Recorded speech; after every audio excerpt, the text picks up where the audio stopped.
So the next kit we're going to pot up is the flowering strawberry kit.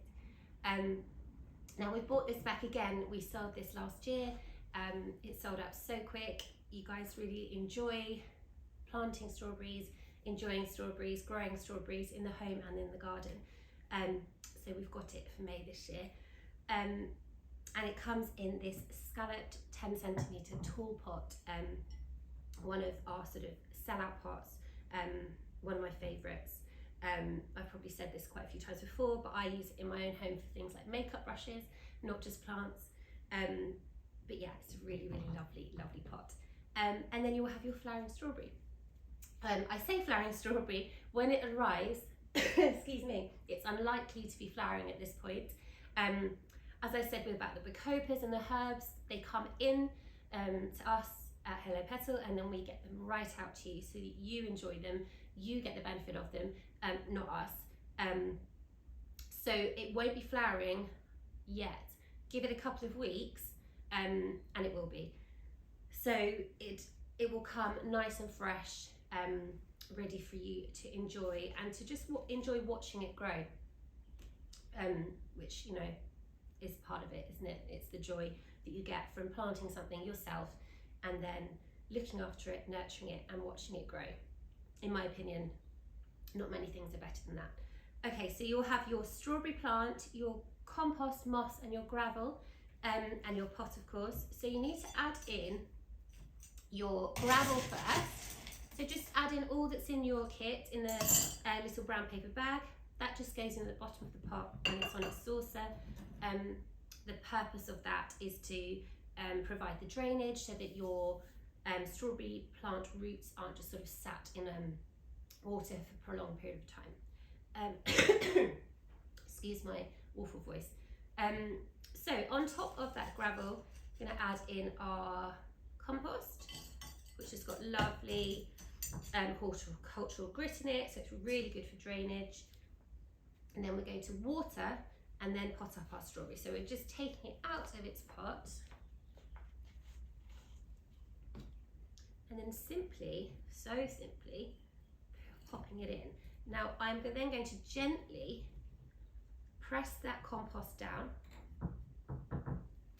so that it sort of fills that gap, and I'm then going to add in more compost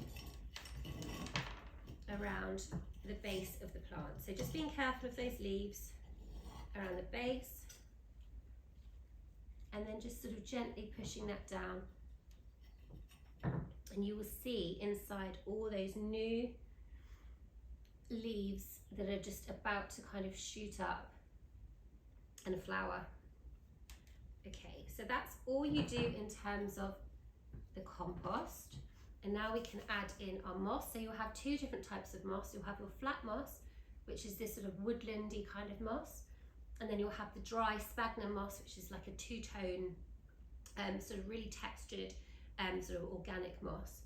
So you just add in little sections, little bits, you can break them up, and just pop them gently on top of the compost.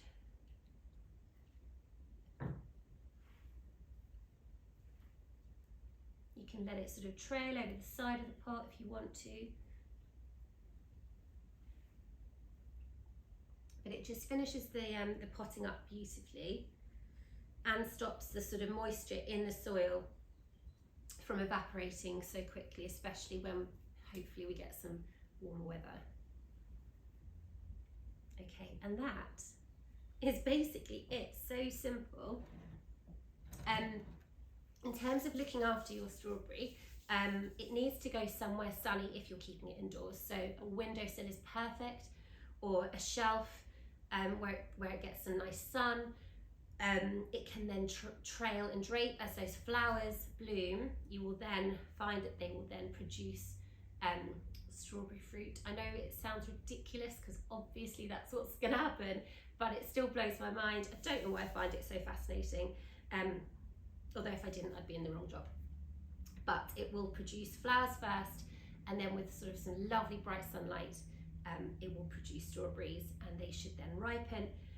If you want to, when it flowers and then the strawberries are produced, if you want to speed up that process or if you want them to taste even sweeter, pop it in the garden for a little while if you want. You don't have to, but if you want to. The other thing that's worth noting is that they are perennials, so they will come back next year.